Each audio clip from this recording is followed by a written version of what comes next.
Vazhdoj me lajme të tjera. Cyber News, miliarda pasuarde janë publikuar në internet. Studiuesit në degën e sigurisë kibernetike, Cyber News, thonë se miliarda të dhëna identifikimi janë publikuar dhe janë përmbledhur në grupe të dhënash në internet, duke u dhënë kriminalëve qasje të papar në llogaritë që konsumatorët përdorin çdo ditë.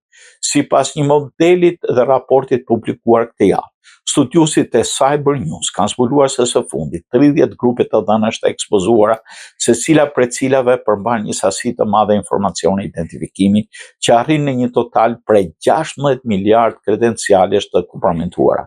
Kjo përfshin fjalkalime përdoruesish për një gamë platformash, duke përfshirë Google, Facebook dhe Apple.